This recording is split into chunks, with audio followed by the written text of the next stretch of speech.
I want to start by asking you a question, and I'm going to try and read your minds about the answers. Don't worry, I'm not going to call that consultation. But the question is, what is a ruler? What is a ruler? And my guess is that you might either be thinking of something like this, the kind of ruler that you might have had in your pencil case when you were at school, or you might be thinking of someone like this guy, old King Charles. He's a ruler as well. And if 4 hours on Zoom hasn't already fried your brain, you maybe thought about both of those. It's not a coincidence that to rule refers to both of these things. The decision about how things are to be measured, how they're counted, the enforcement of those measures, that's historically been the prerogative of those in power. Or more accurately, it's been an embodiment, a practice of that power. So Jacob Rees-Mogg is a maniac, obviously, but he's not entirely mad when he starts grumping about the metric system. His problem is that he's just living in the early 18th century and he's upset about the influence of Napoleon and revolutionary France, who started that system. Counting is always mixed up with power, revolutionary or otherwise. What is it that we count? Why do we count it? And what consequences follow on from that? Now, getting a conversation going about measuring in youth work circles isn't always easy, even though most people agree that we're living with some pretty broken systems. Half the room tends to sigh ruefully and ask, but what can we do? And the other half just shouts, boring. So let's instead talk about power. Let's talk about measuring and human rights. Let's talk about what monitoring and evaluation commonly does to people and does to youth work. Because as Tanya St. Croix at King's College London has convincingly shown, evaluation does not simply reflect the work we do, it also shapes it. Now, a lot of evaluation in youth work is undertaken to satisfy funders, and its purpose is to measure change. Hot Chocolate, as you might have seen earlier, is a youth work charity in Dundee city centre. We work with teenagers and young adults from all over the city, usually the ones who feel they don't fit anywhere else.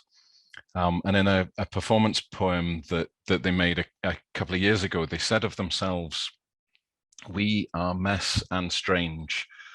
We are goths and emos, rats, sloths and raccoons. We are change." And it was those last words, "we are change," that struck me. We are change. What's the SI unit for measuring goths? What are we actually doing when we work with complex, unique people, and then we measure their change in predetermined ways? Teresa Numerico of Rome University points out that whenever we count, whenever we measure, we're engaged in processes of abstraction and interpretation. And that abstraction has two elements to it. Firstly, we select what to count. We select what's important, and by definition, therefore, we also eliminate from recognition the things that we don't count. And secondly, we take these selected attributes and we apply them to each singular case. And we apply them in the same way every time, because that's how counting works. So what does that look like in youth work, and why is that a problem? Well, there's the one about the funder who wanted to fund work with vulnerable young people. And we got excited. We said, that's us, we do that. And they said, but we mean young people who are affected by poverty, or young people who are offending, or young people affected by substance misuse. They had 7 different markers. And we got more excited. We said, yeah, we work with all of those young people. And they told us, but we want to fund work which targets one of these groups, because we want to go really deep and we want to make the biggest difference. But young people experience these things simultaneously, we said. Why can't we do that too? Because young people are complex. When we count them by their attributes, not by their wholeness, we lose some of them, and we lose some of our ability to meet them and to collaborate with them. Or there's the one about setting outcomes and indicators in advance. Let's say the outcome we all want to see is young people's improved confidence. What's the indicator that this is happening, we're asked.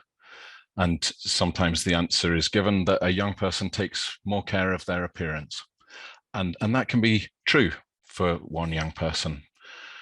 But for another young person, their care over their appearance points to a profound absence of confidence.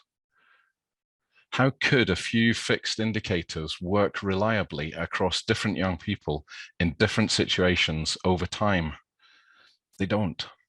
We can't apply the same simple measure to each singular young person because young people aren't identical units. They're unique. And we efface the humanity of a young person when we treat them as interchangeable. This is the youth work paradox that Bianca Baldridge names, that what could be, should be a site of liberation becomes a site of containment and fixing. Well, there's the one about when you ask the question.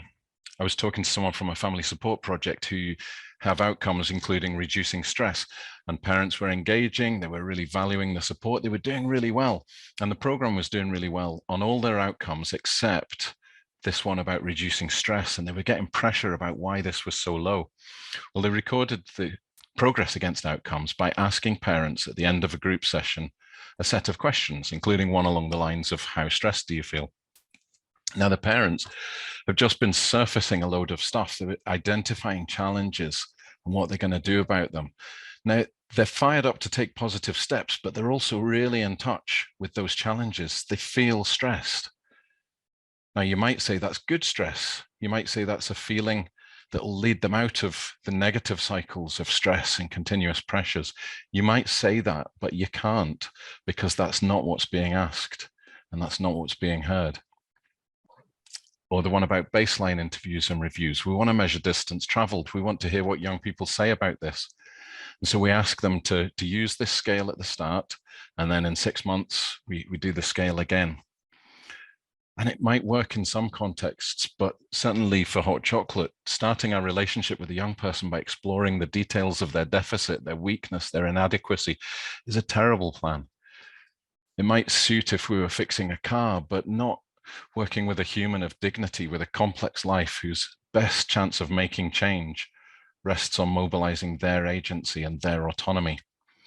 And no concern either that bravado at the baseline can combine with more mature self-knowledge at the review point to make personal progress in reality look like statistical regression. There's the one about happy sheets. Have a discussion at the end of a session. Ask young people to rate or to scale or to throw a beanbag into a bucket that means great or rubbish or in the middle. But with no concern that in evaluation exercises, the young people always know what the right answer is. And it can become a poll on whether the young person likes the youth work or the youth worker. If I like you, I'll give you the answer that you need. If I want to subvert the process, I know how to do that too. Or once when an expensive evaluation consultant advised us to put iPads by our front door so that young people could tap a happy face or a sad face or an in-between face as they left, like in the airports, they said. Now, if a young person hits a face on an iPad as they leave hot chocolate, we have absolutely no idea what they mean by it. We don't even know if they're answering the question we're asking. Does a happy face mean they enjoyed something at hot chocolate tonight? Or just that they've found out their friend has got a bottle of vodka planted outside? And more profoundly, if they're leaving hot chocolate, then we've just spent time with them. We've seen their actual face. Why would we ask them to blankly assign meaning to a cartoon face instead of using thousands of years of human evolution and interpreting their real face? Why do we think the trustworthy evidence is that accrued when everybody stops and self-consciously tries to separate the change from the person? That's perhaps enough problems, and we should think about solutions. If youth work is a human rights work, we should not tolerate inhuman processes within it. And we mustn't allow approaches which embody the priorities, frankly, of the rich and powerful to so profoundly shape the work that we do with young people. And yet, I see little future or value in refusing to monitor and evaluate, in refusing to count. So we must reclaim monitoring and evaluation.